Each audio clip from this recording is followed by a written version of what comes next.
The fluorescent lights of the diner buzzed overhead like angry wasps, each flicker sending a fresh wave of nausea through my already churning stomach.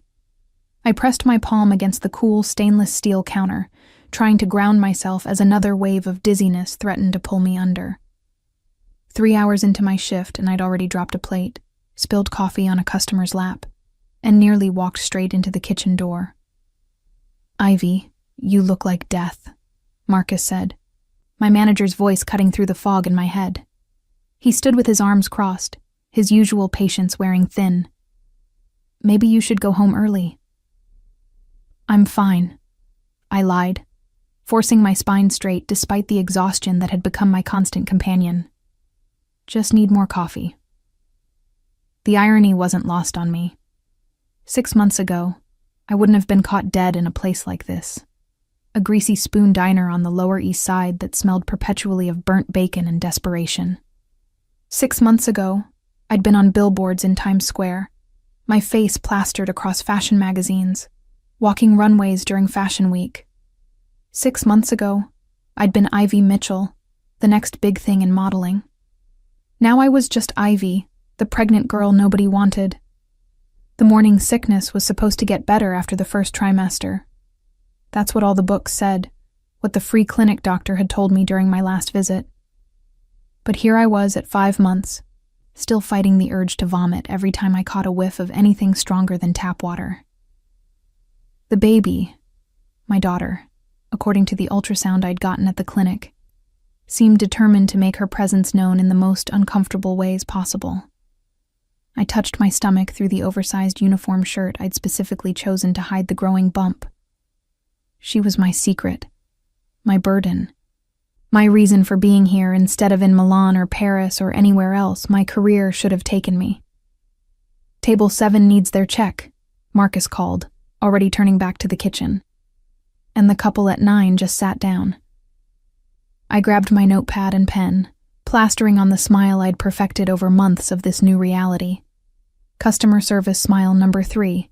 Friendly, but not too friendly. Approachable, but professional.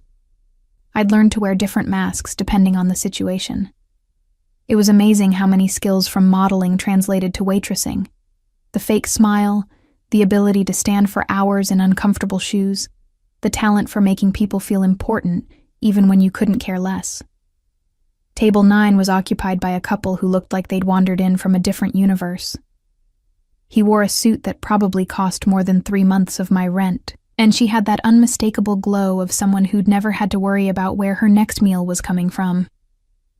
They were laughing about something, their heads bent close together, completely absorbed in their own little bubble of happiness.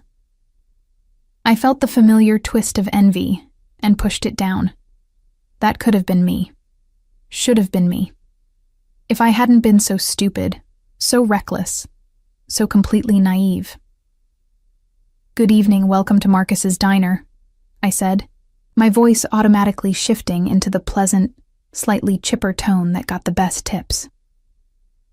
"Can I start you off with something to drink?"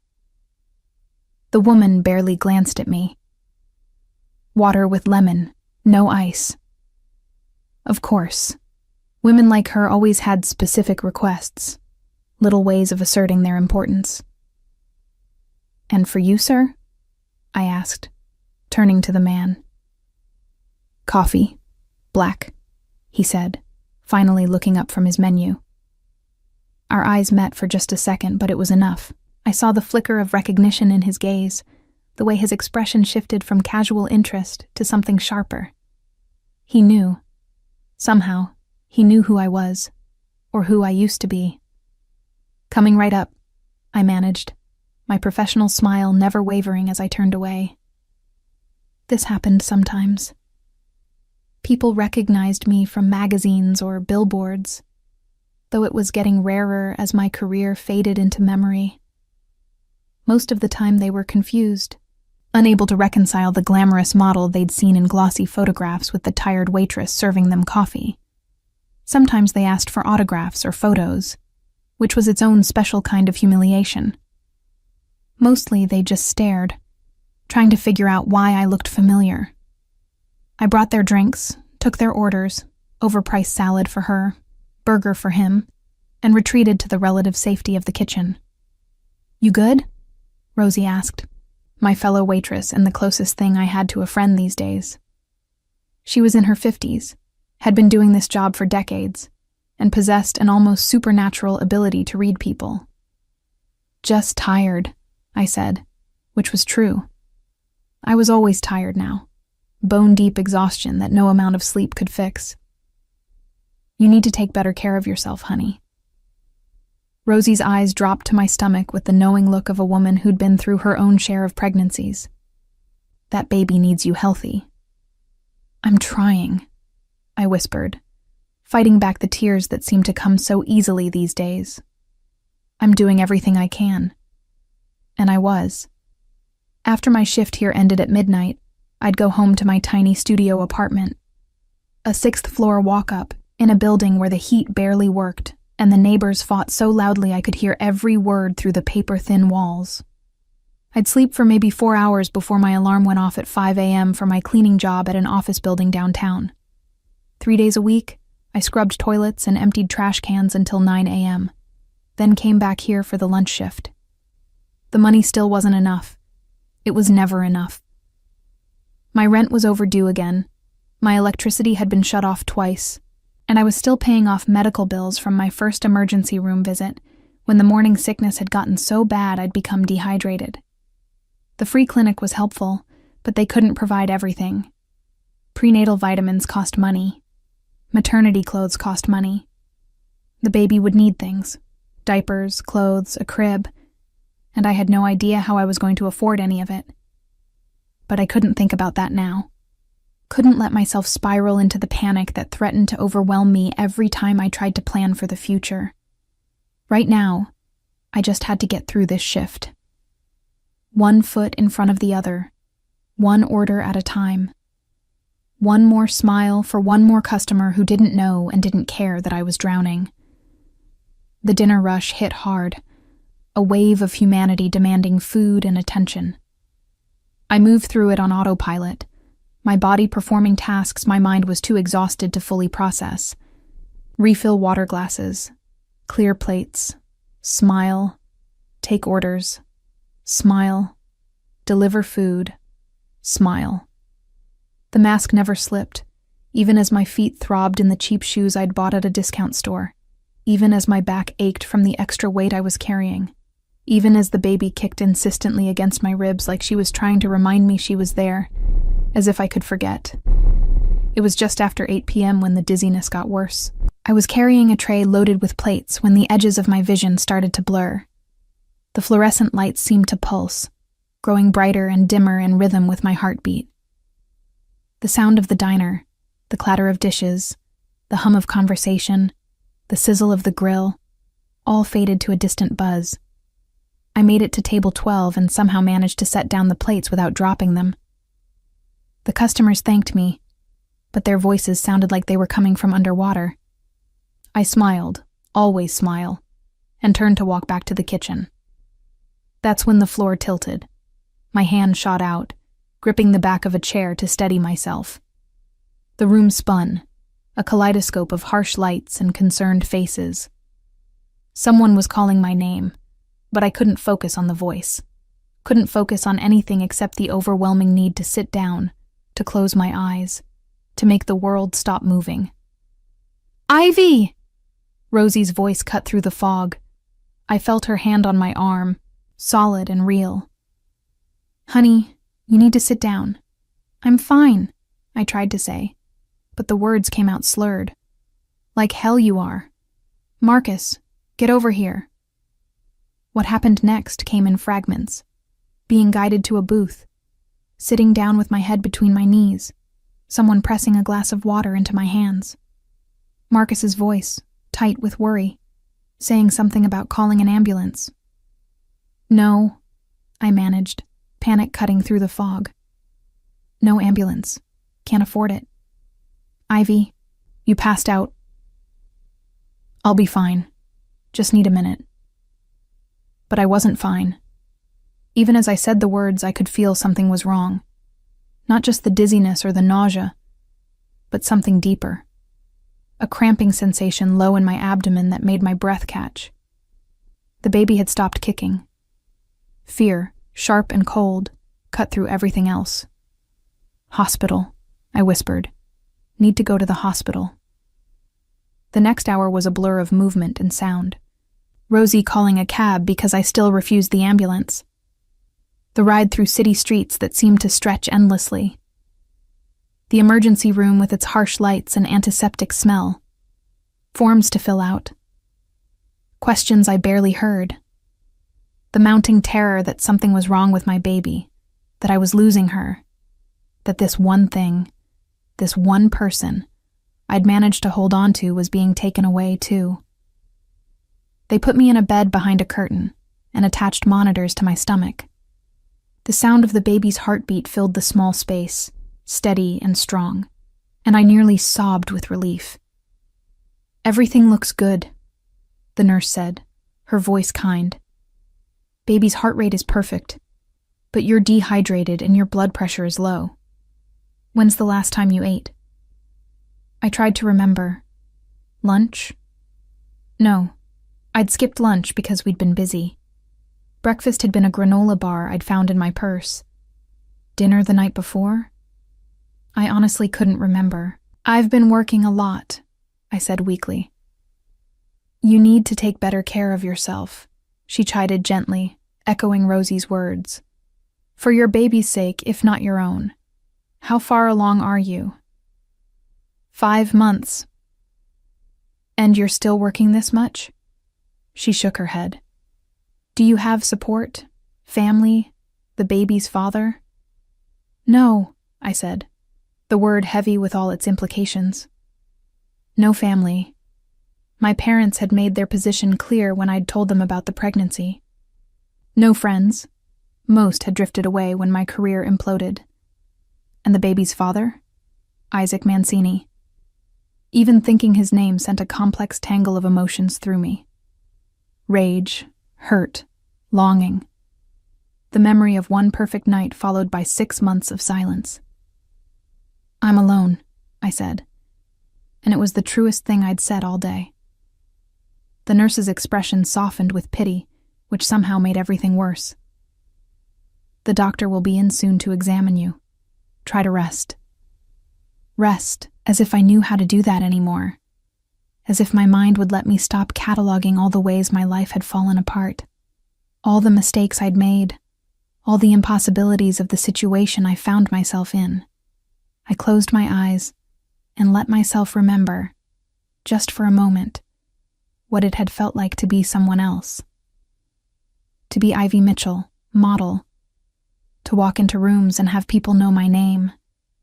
To see my face on magazine covers and feel like I mattered. To have a future that stretched bright and endless before me. That girl was gone now, disappeared the moment those 2 lines appeared on a pregnancy test in the bathroom of my agent's office.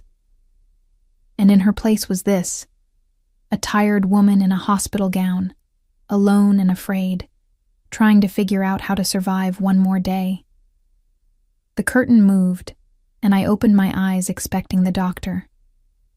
Instead, I found myself looking at a man I didn't recognize.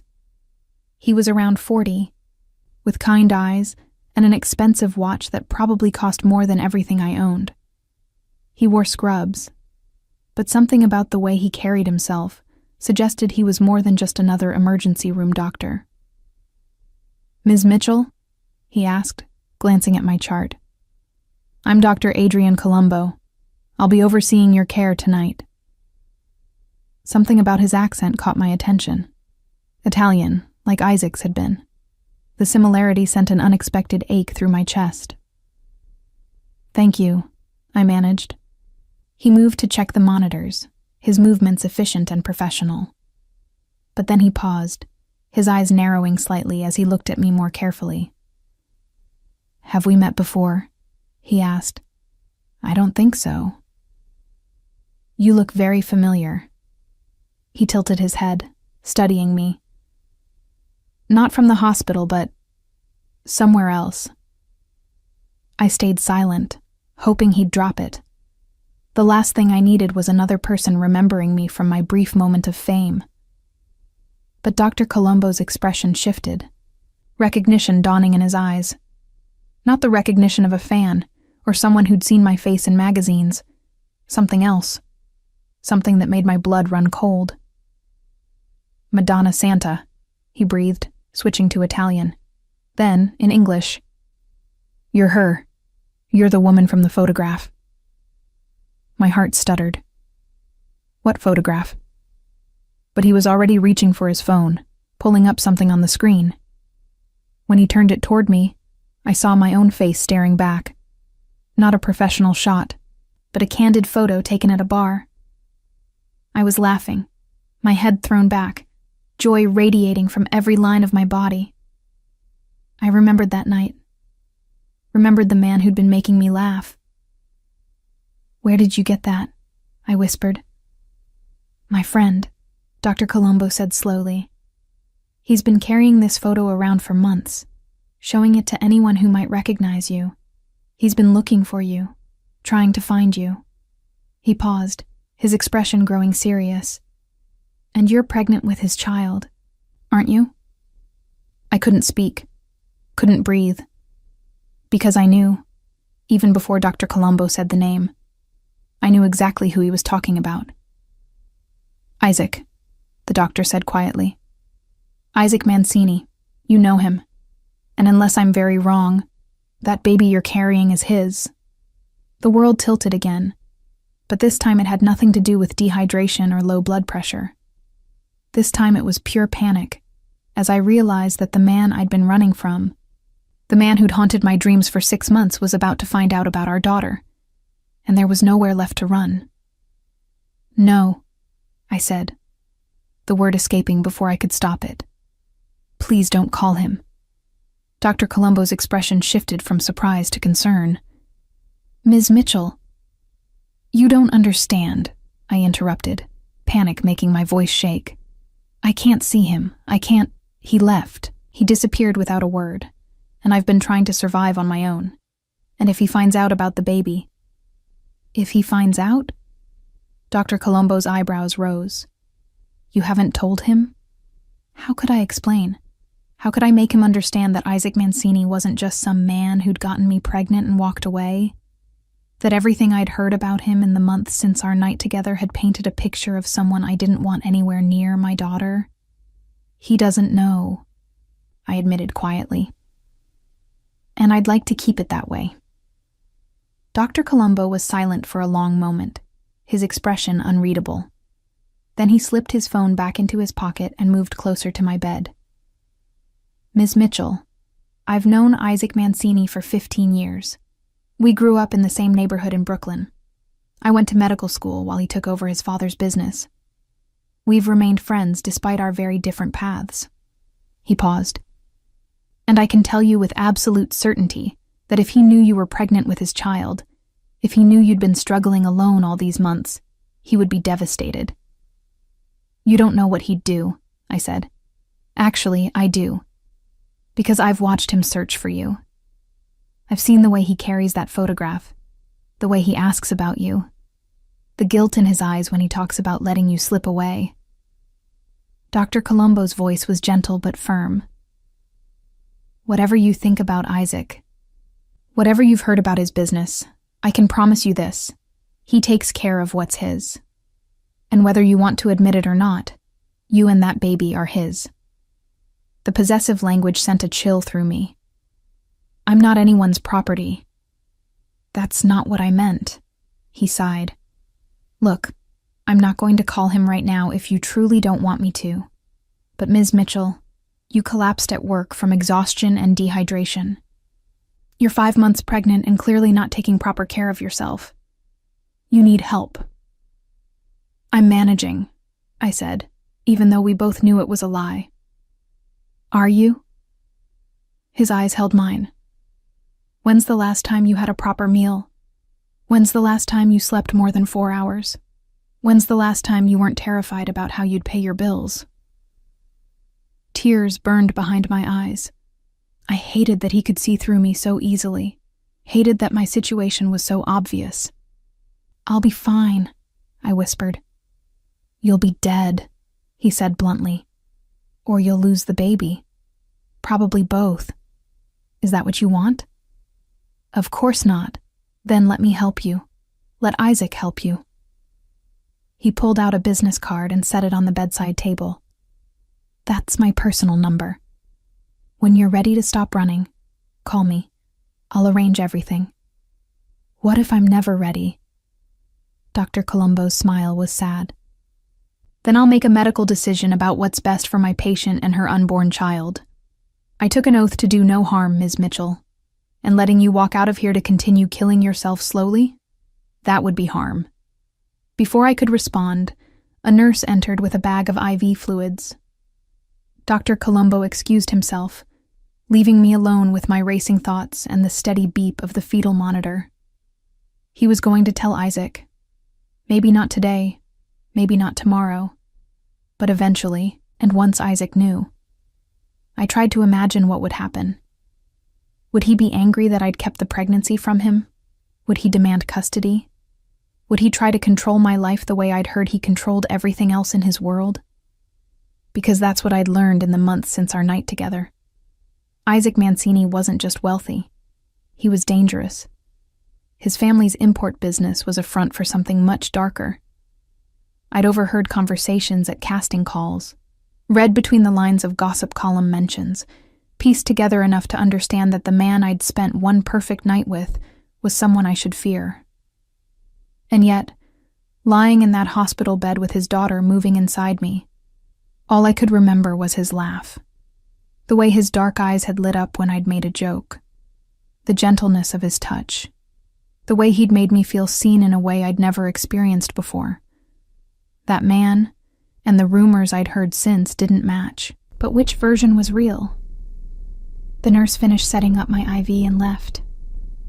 I closed my eyes, exhaustion pulling at me despite my anxiety. The fluids flowing into my veins already made me feel slightly more human, and the knowledge that the baby was safe let some of the tension drain from my body. I must have dozed off, because the next thing I knew, someone was calling my name. Ms. Mitchell? Ivy? I opened my eyes to find Dr. Colombo had returned, but he wasn't alone. A woman stood beside him, late 50s, expensively dressed, with sharp eyes that assessed me in seconds. This is Dr. Helena Russo, Dr. Colombo introduced. She's one of the best OBGYNs in the city. I asked her to consult on your case. Hello, Ivy, Dr. Russo said, her voice warm despite her intimidating appearance. May I examine you? I nodded, too tired to question why a top obstetrician would be called in for someone like me. The examination was thorough but gentle.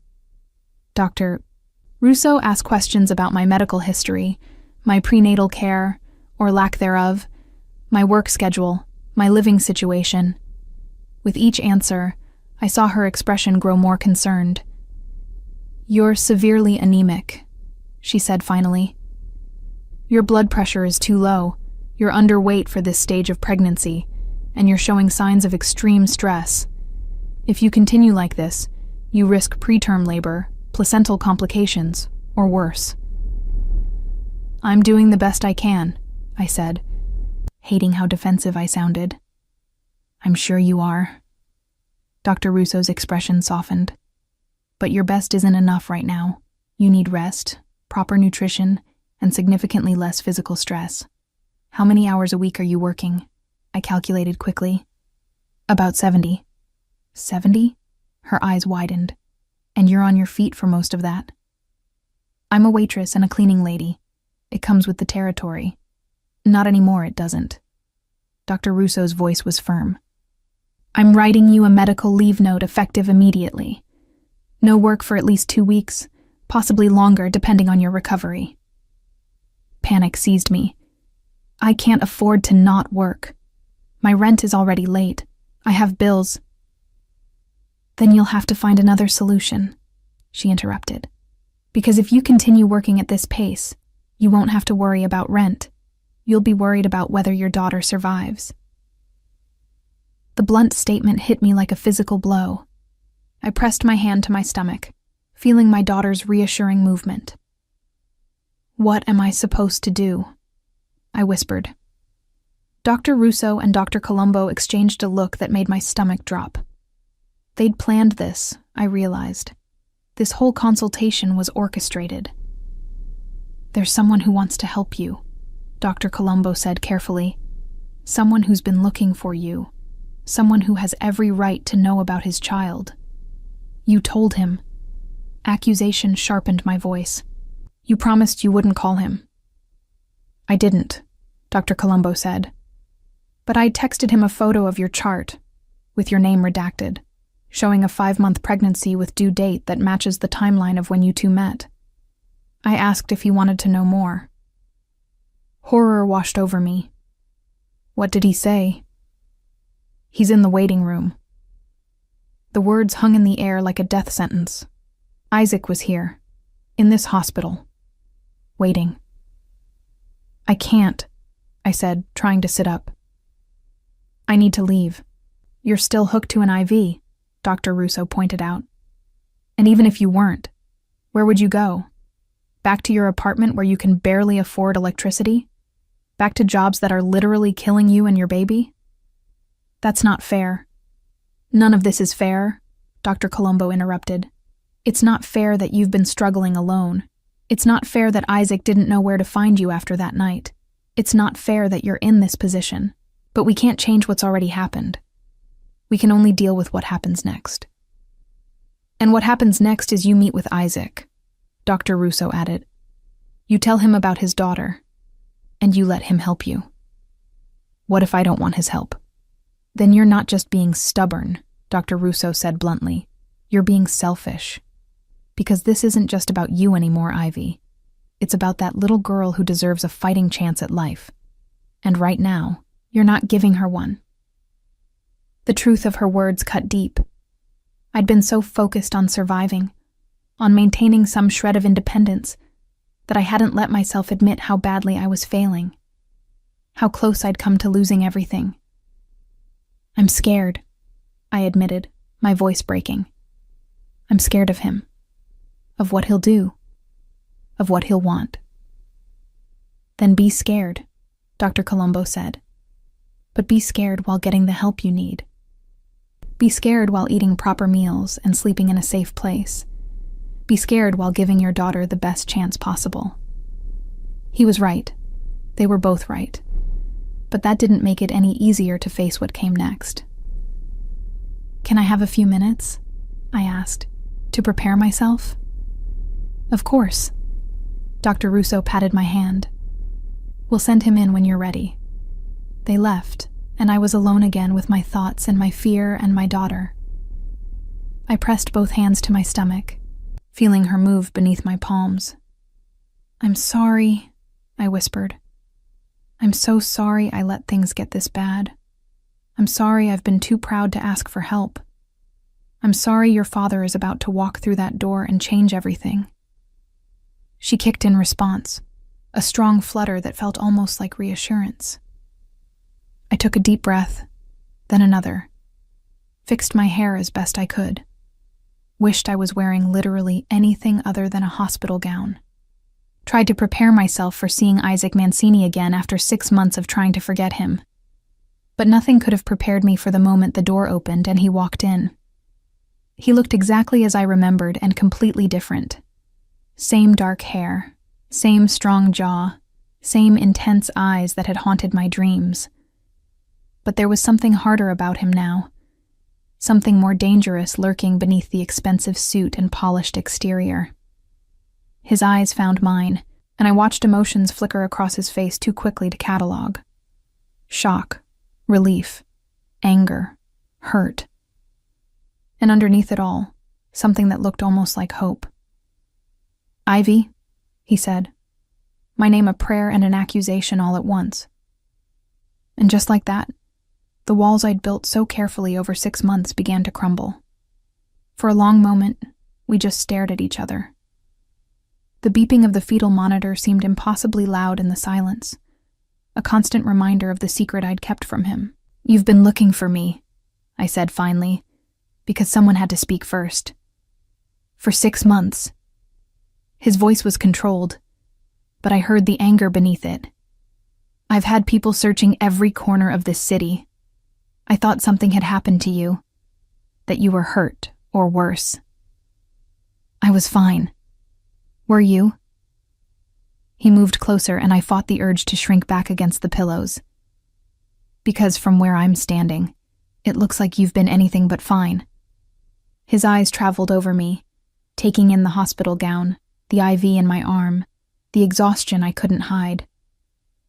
Then his gaze dropped to my stomach, to the small bump barely visible beneath the thin blanket. How long have you known? He asked quietly. About 2 weeks after our night together. Something flickered in his eyes. Pain, maybe, or betrayal. And you didn't think to tell me? I didn't know how to find you, I said, which was partially true. You left that morning before I woke up. No number, no note, nothing. Just gone. I left because I had an emergency, he said, his jaw tightening. My cousin had been in an accident. I wrote a note with my number, left it on the nightstand with money for breakfast. When I came back later that afternoon, you were gone. The hotel said you'd checked out hours earlier. The words hit me like a physical blow.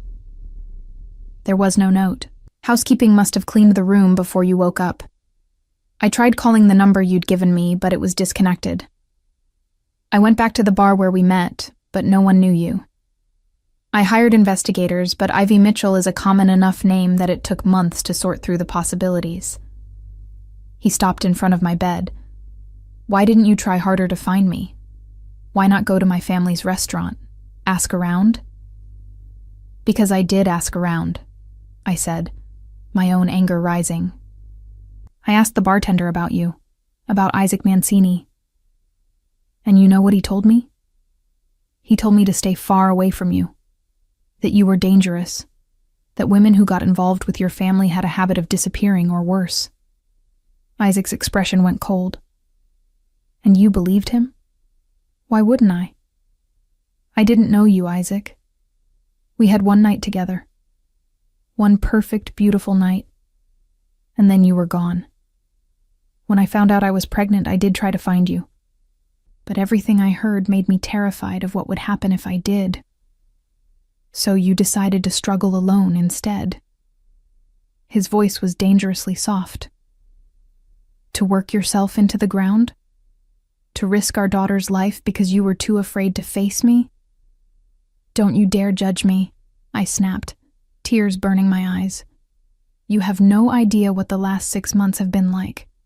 I lost everything when I got pregnant. My agency dropped me the second they found out. Every modeling contract I had was canceled. The career I'd spent years building disappeared overnight because I was going to have a baby. And whose fault is that? Ours, I said. Both of ours. We were reckless that night. We got caught up in the moment and we didn't think about consequences. His jaw worked, but he didn't deny it. That night had been spontaneous, passionate, completely irresponsible. We'd met at a bar where I'd gone to celebrate booking a major campaign. He'd sent over a drink. We'd talked for hours. The chemistry between us had been instant and overwhelming. I'd never done anything like that before. Gone home with a man I'd just met. But Isaac had made me feel alive in a way I'd never experienced. Made me feel like Ivy, the person, rather than Ivy the model. When he'd kissed me outside the bar, the world had fallen away. When he'd taken me to his hotel room, I'd gone willingly, eagerly, certain that this was exactly where I was meant to be. The memory of that night still had the power to make my breath catch. The way he'd touched me, like I was precious and fragile and desperately wanted all at once. The way he'd whispered my name like a prayer. The way we'd fit together, perfectly, inevitably. I'd fallen asleep in his arms, feeling safer and more cherished than I ever had in my life, and I'd woken up alone. I tried to find you, Isaac said quietly, pulling me back to the present. Every day for 6 months I tried. I couldn't stop thinking about you. Couldn't forget the way you laughed or the things we talked about or how it felt to hold you. Adrian kept telling me to let it go, that you'd clearly wanted to disappear. But I couldn't accept that. Why? The question escaped before I could stop it. It was just one night. No, he said firmly. It wasn't. You felt it too, Ivy. That connection. That certainty that we'd found something rare. I had felt it. That was what made everything so much harder. It doesn't matter what I felt, I said. You're still who you are, and I won't bring my daughter into that world. Our daughter, he corrected. And what world exactly do you think you're protecting her from? One where violence solves problems, where people disappear, where she'll be safe, he interrupted. Where she'll be protected, where she'll have everything she needs. His voice softened. I won't lie to you about my business, Ivy. My family operates in gray areas. We do what we have to do to survive and thrive in a world that wasn't built for people like us. But I've never hurt an innocent person. Never targeted someone who didn't deserve what they got. And I would die before I let any harm come to you or our child. That's what I'm afraid of, I whispered. That you'll die, that she'll grow up without a father, that I'll spend every day terrified that something will happen to you. Isaac reached out slowly, giving me time to pull away. When I didn't, his hand covered mine where it rested on my stomach. The touch sent electricity through me, the same spark I'd felt that first night. I can't promise nothing will ever happen to me, he said.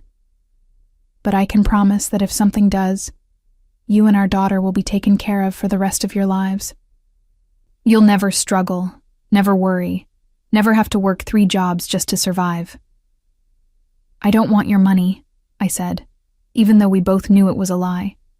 I desperately needed money, needed help, needed everything he was offering. Then what do you want? The question hung between us. What did I want? To go back in time and make different choices? To have never met him? To have never gotten pregnant? No. Despite everything, I couldn't wish away my daughter. She was the one good thing to come from this disaster. I want to raise my daughter in peace, I said finally. I want her to have a normal life. That's not possible anymore, Isaac interrupted. The moment Adrian sent me that message, the moment I walked through that door and saw you pregnant with my child, everything changed. You can't go back to your life before, Ivy. It's not safe. What are you talking about? I have enemies, he said bluntly. People who would love nothing more than to hurt me by hurting what's mine. And whether you like it or not, you and our daughter are mine now. The second word gets out that I have a child, you both become targets. The casual possessiveness of his language sent a chill through me. I'm not yours. You are, he said with absolute certainty. You became mine that night 6 months ago, and now we have a daughter together, which makes you family. In my world, family is everything. Family is protected at all costs. So what are you saying? That I'm a prisoner now? I'm saying you're under my protection. There's a difference. He pulled his hand back, reaching into his jacket pocket. Here's what's going to happen. You're going to be discharged from this hospital in the morning.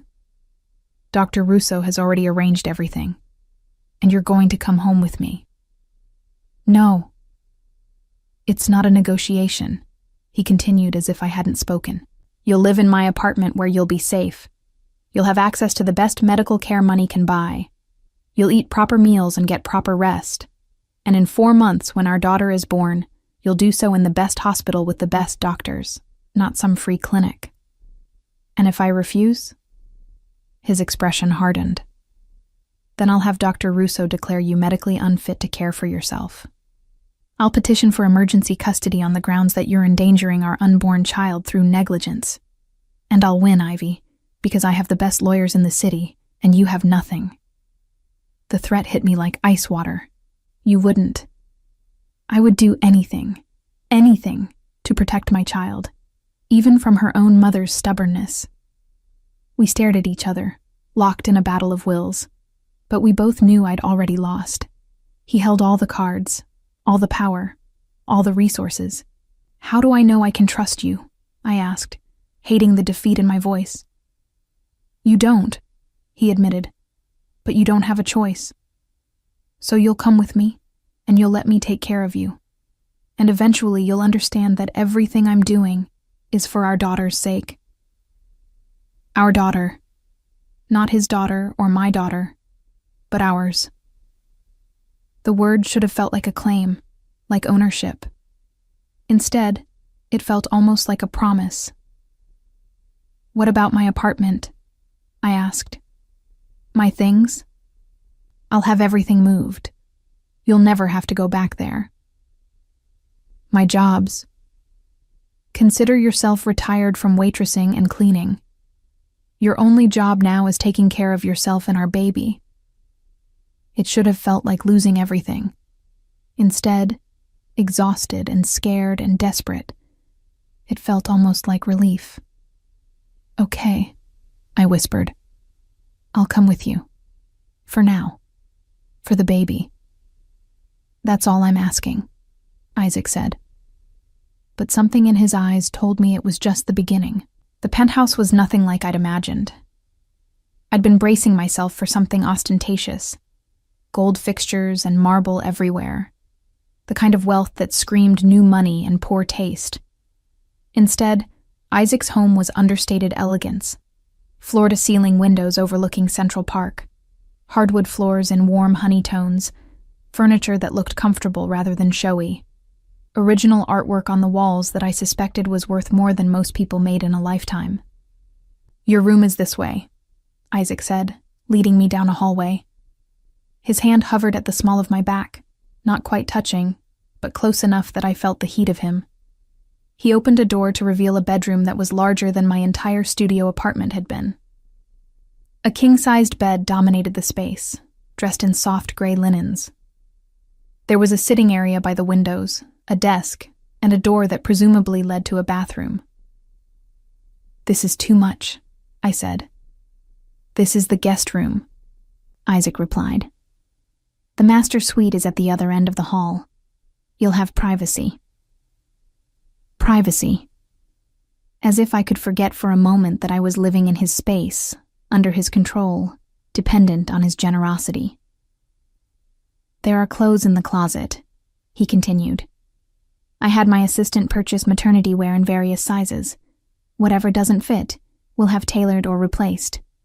Dr. Russo will be here tomorrow morning for a follow-up examination.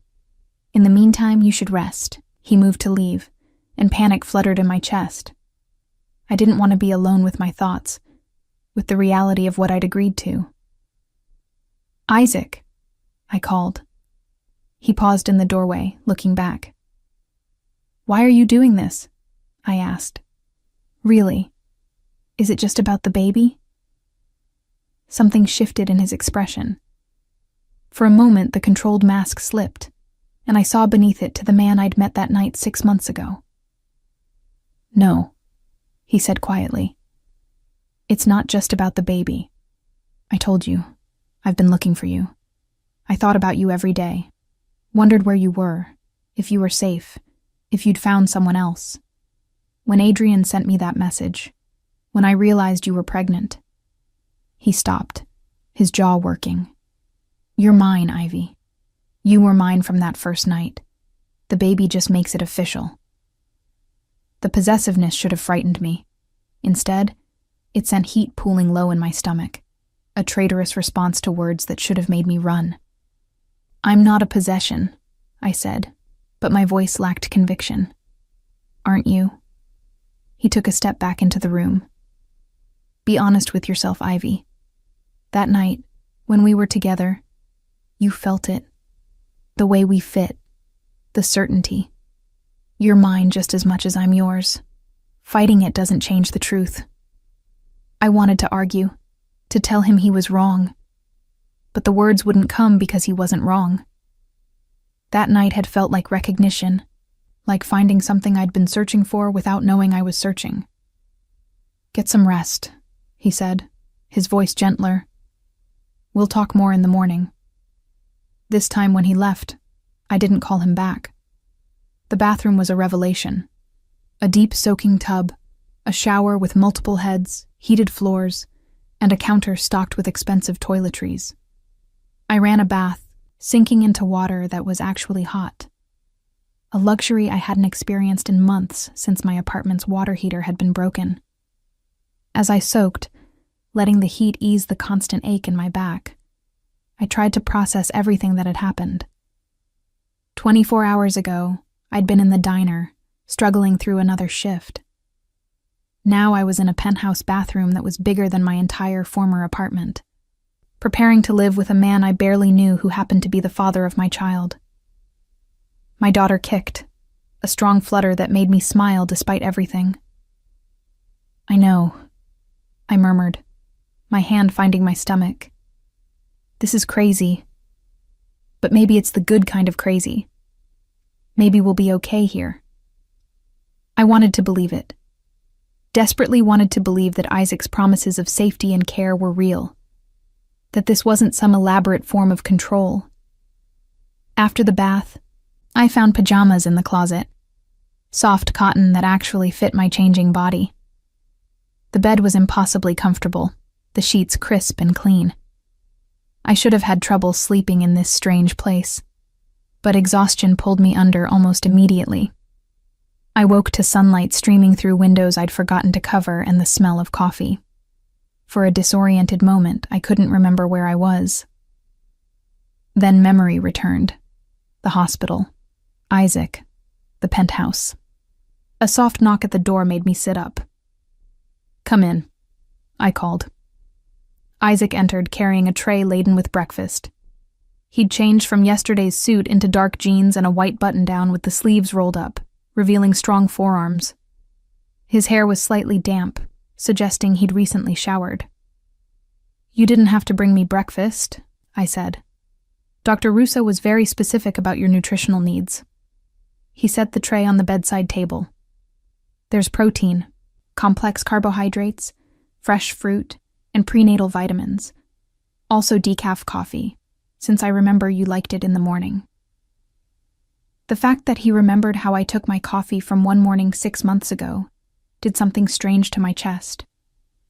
"Thank you," I said quietly. He nodded, moving to the windows and opening the curtains fully. The view was breathtaking. Central Park spread out below, the city beyond it. "I have some business to attend to this morning," he said, "but I'll be back before Dr. Russo arrives at 11. Marco will be outside if you need anything." "Marco?" "My head of security. He'll be stationed outside the apartment whenever I'm not here." "I'm not a prisoner," I said, the words automatic. "No," Isaac agreed. "You're protected. There's a difference." After he left, I ate the breakfast, which was delicious, and explored my new surroundings. The closet was indeed full of maternity clothes, everything from casual wear to elegant dresses, all expensive, all in styles I would have chosen for myself. Someone had done their homework. I was examining a particularly beautiful sweater when my phone buzzed. I'd almost forgotten I had it, having kept it off most of the time to conserve battery and avoid collection calls. The message was from a number I didn't recognize. "Heard you landed on your feet. Good for you. Hope you know what you're getting into. Sienna, my former agent. The woman who dropped me the second she found out I was pregnant." I stared at the message, trying to understand how she even knew where I was. Then I remembered the couple at the diner last night, the man who'd recognized me. Word traveled fast in certain circles. Before I could respond, another message came through. "Be careful. Isaac Mancini isn't what he seems. Ask him about his ex-wife." Ice ran through my veins. Ex-wife. Isaac had been married before. I paced the room, phone clutched in my hand, debating what to do with this information. Should I confront Isaac? Ignore Sienna's warning? Try to find out more on my own? The decision was made for me when the apartment door opened and voices filtered down the hallway. Isaac was back, and he wasn't alone. "Don't care what the Castellanos think," Isaac was saying, his voice hard. "They made their move, and they failed. Now they'll deal with the consequences. The consequences could start a war." This voice was unfamiliar, male, with an accent similar to Isaac's. "Then we'll have a war." I opened my bedroom door slightly, peering down the hallway. Isaac stood in the living room with two other men. One I recognized as Dr. Colombo. The other was younger, maybe late 20s, with the same dark eyes and strong features as Isaac. A brother, maybe, or cousin. "Isaac, be reasonable," Dr. Colombo was saying. "You're in a vulnerable position right now, with Ivy and the baby." "Don't." Isaac's voice dropped dangerously low. "Don't use them as leverage or a reason for me to back down. If anything, they're exactly why I need to end this now. I won't have my family threatened." "What's going on?" I asked, stepping fully into the hallway. All three men turned to look at me. Dr. Colombo smiled warmly. The younger man's eyebrows rose with interest. Isaac's expression softened slightly, though tension still lined his shoulders. "Ivy," he said. "I thought you'd still be resting." I heard voices. I moved closer, my hand instinctively protecting my stomach. "What's this about threats?" Isaac and the other men exchanged glances. Some silent communication passed between them. "It's nothing for you to worry about," Isaac said. "If it involves me and the baby, I deserve to know." He studied me for a long moment, then nodded. "Luca, Adrian, give us a moment."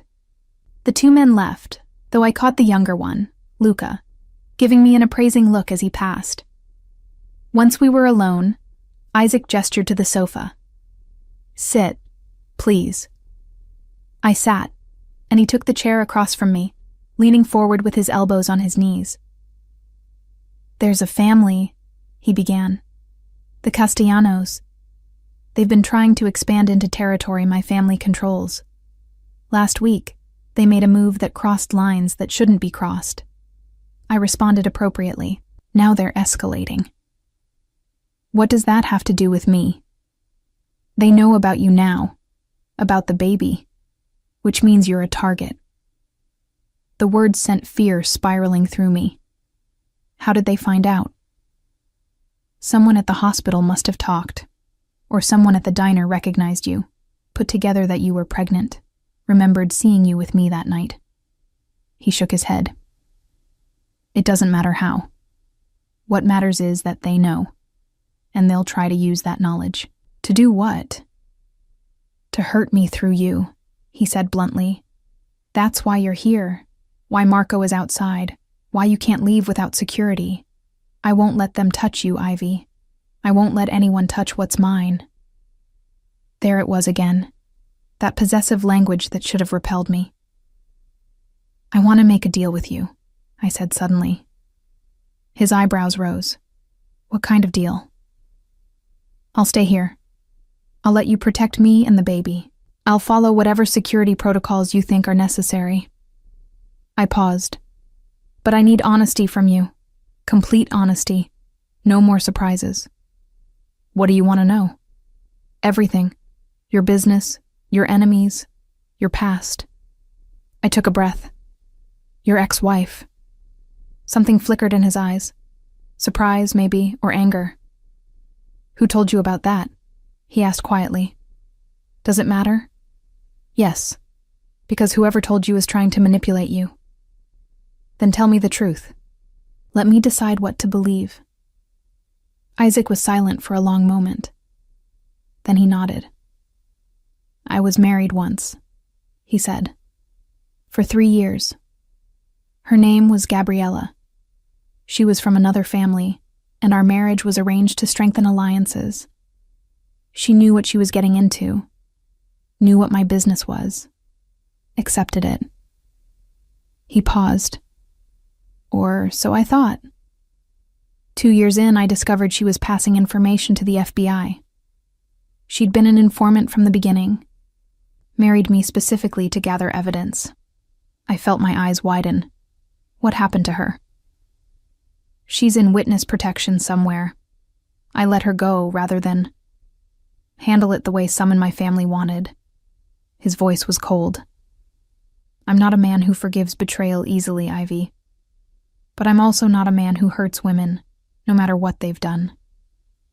So she got to live, and I got a very expensive divorce, and a deep distrust of anyone who gets too close.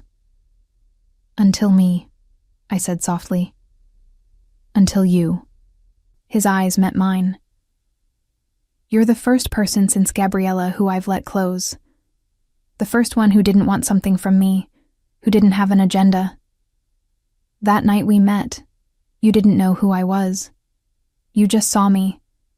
Do you understand how rare that is in my world? I did. I was beginning to understand a lot of things about Isaac Mancini. Okay, I said. Thank you for telling me. Is that it? No more questions? I have about 1,000 questions, but they can wait. I stood, suddenly exhausted again. Dr. Russo will be here soon, and I should probably get dressed. Isaac rose as well, moving closer. Not touching, but close enough that I felt the pull of him. Ivy, he said quietly.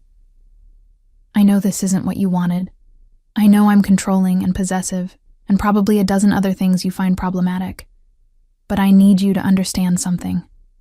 What? I will keep you safe, both of you. Whatever it takes, whoever I have to eliminate, however many wars I have to fight. You are mine, and I protect what's mine with everything I have. This time, when he said it, I didn't argue. Because standing there in his penthouse with his daughter moving inside me and danger lurking outside, I was beginning to think that maybe, just maybe, being his wasn't the worst thing that could happen to me. Dr. Russo's examination was thorough and surprisingly gentle. She set up in one of the spare bedrooms that had been converted into a temporary examination room, complete with an ultrasound machine that probably cost more than a luxury car. Your vitals are already improving, she said, making notes on her tablet. Blood pressure is up, though still lower than I'd like. How are you feeling? Better, I admitted. I slept for almost 12 hours. Good. Your body needed it. She applied gel to my stomach, preparing for the ultrasound. Let's take a look at this baby. Isaac stood beside me, his presence both comforting and overwhelming. When Dr. Russo turned on the ultrasound machine and our daughter's image appeared on the screen, I heard his sharp intake of breath. There she is, Dr. Russo said, a smile in her voice. Nice strong heartbeat, good growth measurements. She's perfect. I stared at the screen, watching my daughter move. I'd had ultrasounds before at the free clinic, but they'd been quick, functional, barely timed to see anything before the overworked technician had to move on to the next patient. This was different.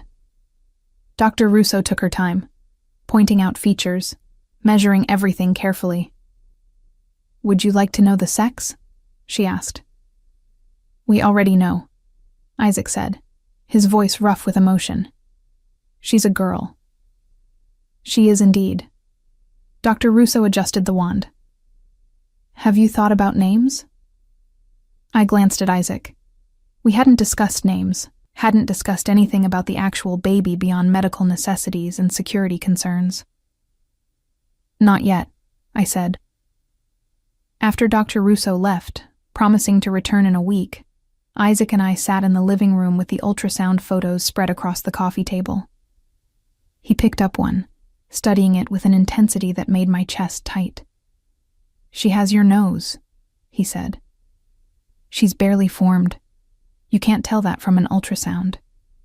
I can. His thumb traced over the image. And she'll have your stubbornness too, I'm sure. Despite everything, I smiled. Probably. He set down the photo, his expression growing serious. Ivy, we need to talk about the future, about what happens when she's born. My smile faded. What do you mean?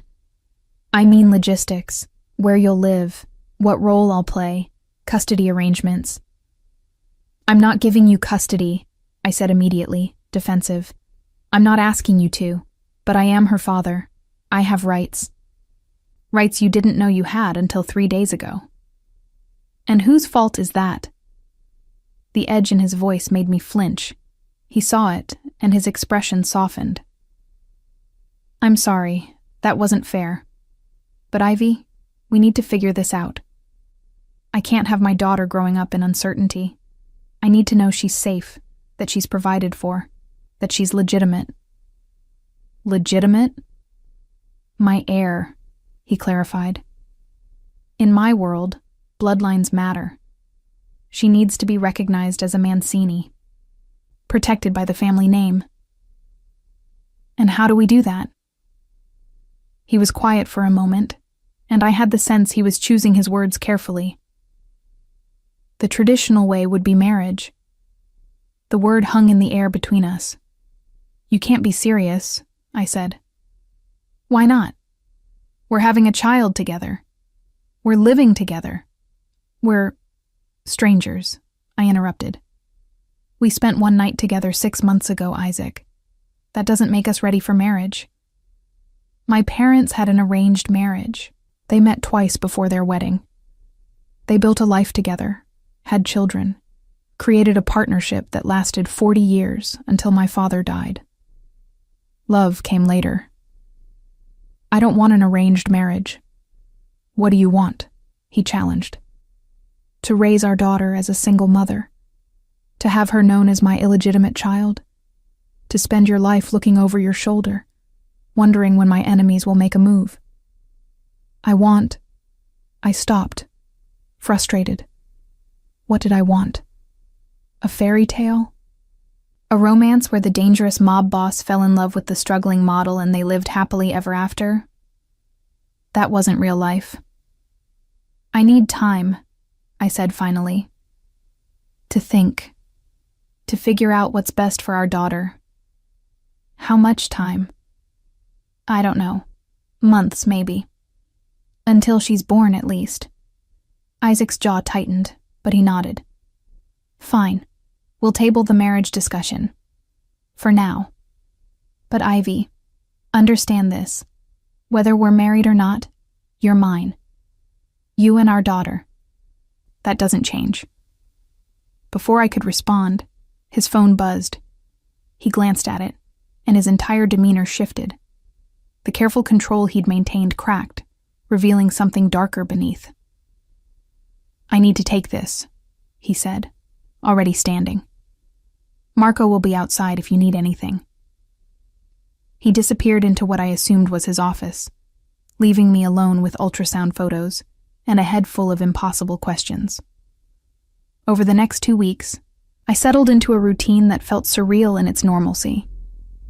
I woke late, ate breakfast that appeared as if by magic, spent my days reading or watching the city from the windows. Dr. Russo visited twice a week.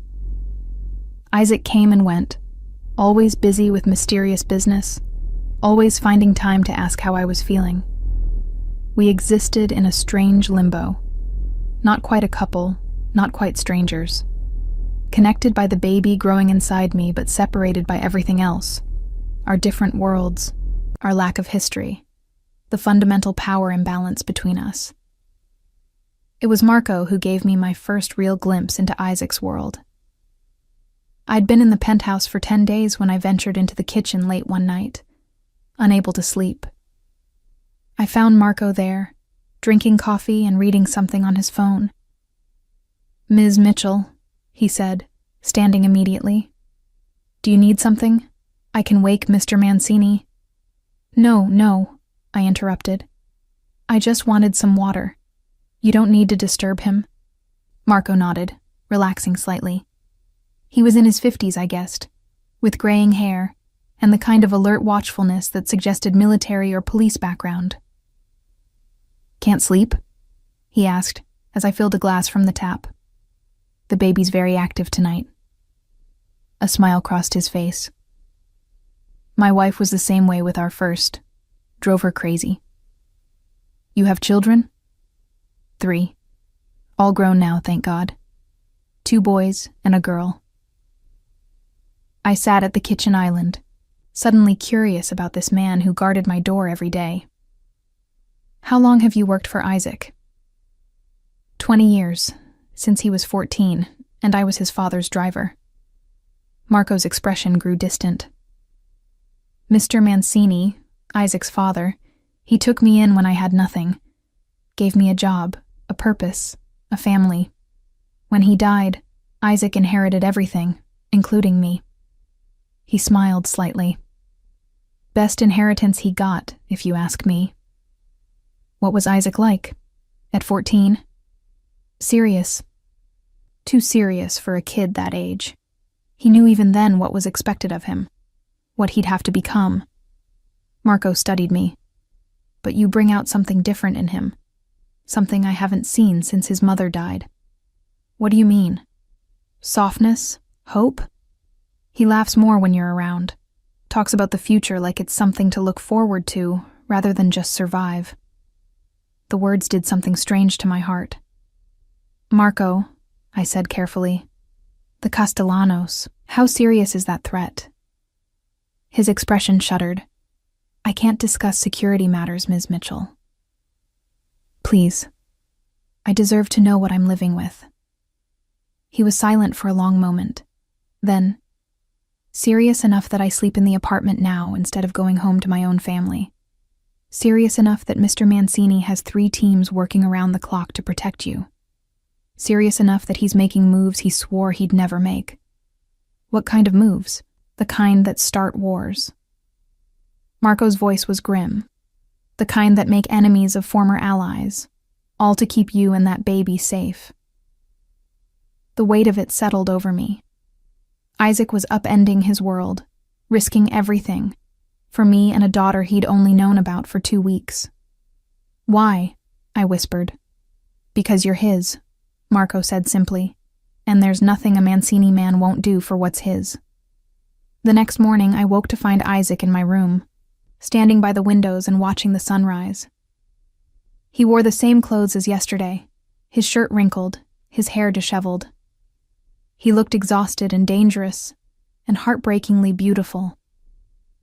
How long have you been there? I asked, sitting up. Not long. He turned to face me. I needed to see you, to make sure you were real and safe. What happened? The Castellanos made their move last night. Tried to hit one of my businesses. His voice was cold. They failed. Badly. And now, they'll pay for it. I saw something in his eyes then. Something dark and violent that should have terrified me. Instead, I felt an unexpected surge of heat, of recognition that this was who he was. Not just the controlled businessman or the attentive father-to-be, but a man capable of ruthless action when threatened. Are you hurt? I asked. No. He moved toward the bed, sitting on the edge. But I killed a man last night, Ivy. Shot him myself when he tried to get information about you and the baby. I need you to understand what that means. Who I am. What I'm willing to do. He was giving me an out, I realized. A chance to be horrified, to run, to reconsider everything. Instead, I reached for his hand. I understand, I said quietly. You protect what's yours. Something shifted in his expression. Relief, maybe, or something deeper. I'm tired of fighting this, I admitted. Fighting us. You're right. I've been yours since that first night. And you're mine too, whether we want to admit it or not. Ivy. I'm not saying I'll marry you, I interrupted. Not yet. But I'm saying I'm done pretending this is temporary. Done pretending I can walk away when the baby's born. We're connected now. Permanently. We might as well figure out how to make it work. Isaac's hand tightened on mine. What changed your mind? Marco told me you're starting a war to protect us. And I realized no one has ever fought for me before. Not my parents, not my former friends, not anyone. But you? You're burning down your world to keep us safe. That means something. It means you're mine, he said, his voice rough. Always. Yours, I agreed. And this time, I meant it. He leaned forward, his forehead resting against mine. We stayed like that, breathing the same air, until the sun finished rising and a new day began. A day that would change everything in ways I couldn't yet imagine. The attack came 3 weeks later, when I was 8 months pregnant and moving like a ship in full sail. I'd spent the afternoon in the nursery Isaac had created in one of the spare bedrooms. Soft yellow walls, a white crib that probably cost more than a car, shelves already stocked with books and toys. He'd even had someone paint a mural, a garden scene with flowers and butterflies that made me tear up the first time I saw it. I was arranging baby clothes when I heard it. A crash from somewhere in the penthouse, followed by shouting. Male voices, angry and urgent. My first instinct was to run to Isaac, but Marco had drilled security protocols into me over the past weeks. If there was a threat, I was to lock myself in the safe room hidden behind a false wall in the master bedroom. I moved as quickly as my swollen body allowed, my heart hammering against my ribs. The safe room door was disguised as a bookshelf, activated by pulling out a specific book. My hands trembled as I found it, pulled, heard the click of the mechanism. The heavy door swung open just as I heard footsteps in the hallway. "Find her!" a voice shouted. Not Marco, not Isaac, someone else. I slipped inside the safe room and pulled the door shut, engaging the lock. The space was small, but equipped. Monitors showing security camera feeds, a phone connected to a direct line to Isaac's security team, water, first aid supplies, even a bathroom. On the monitors, I watched nightmare unfold. 3 men moved through the penthouse, strangers, armed, clearly searching.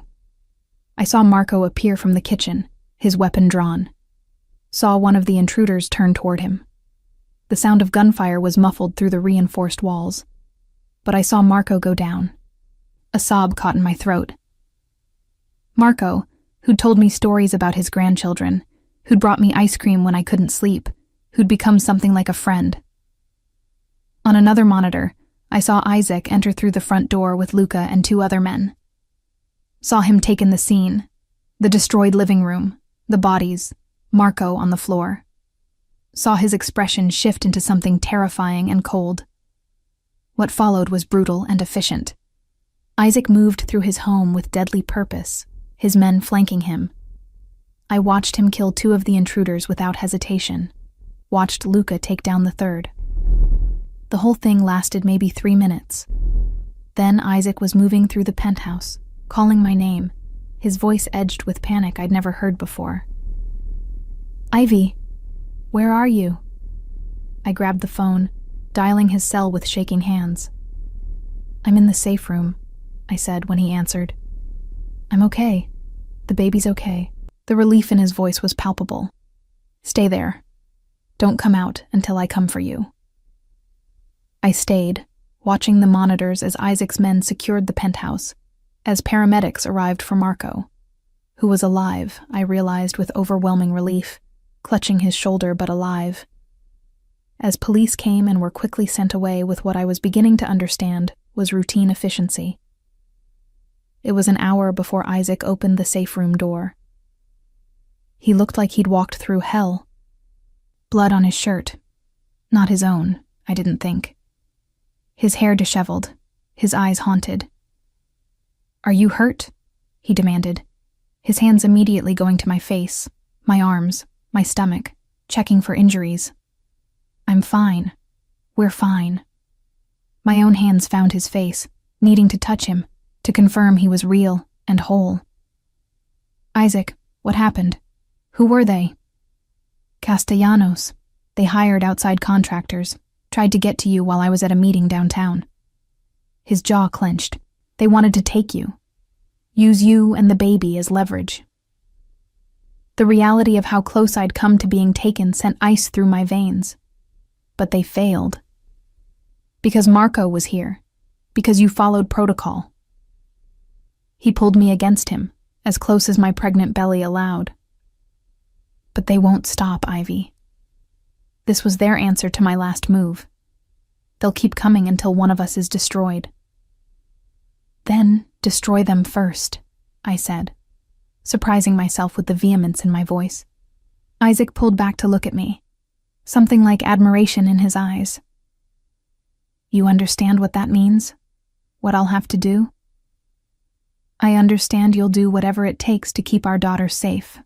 That's all that matters. He kissed me then, hard and desperate, acclaiming that I returned with equal intensity. When we broke apart, we were both breathing hard.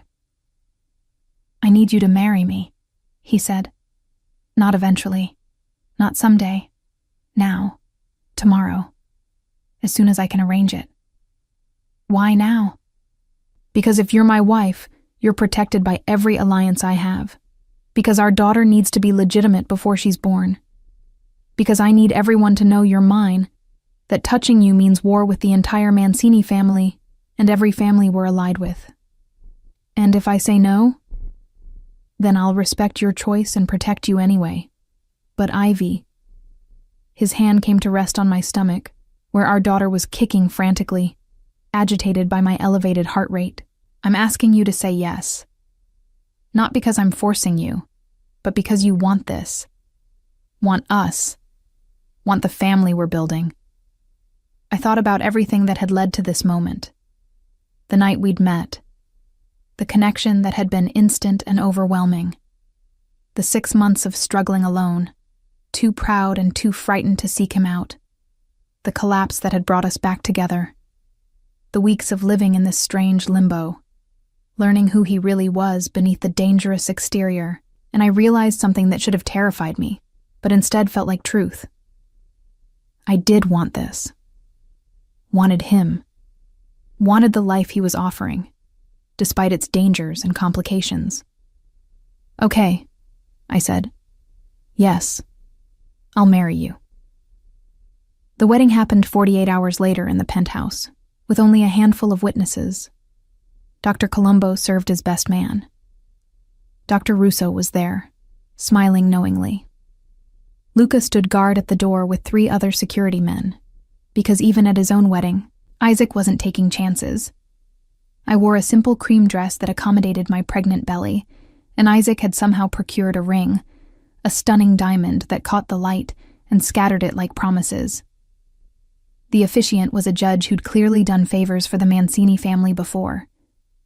The ceremony was quick and efficient, more contract than romance, but when Isaac slid the ring onto my finger and said mine instead of I do, I felt something settle into place. Yours, I agreed, meaning it completely. The kiss that sealed our vows was gentle, almost reverent. Isaac's hands cradling my face like I was something precious he was afraid of breaking. Mrs. Mancini, he murmured against my lips, and I felt the truth of it resonate through me.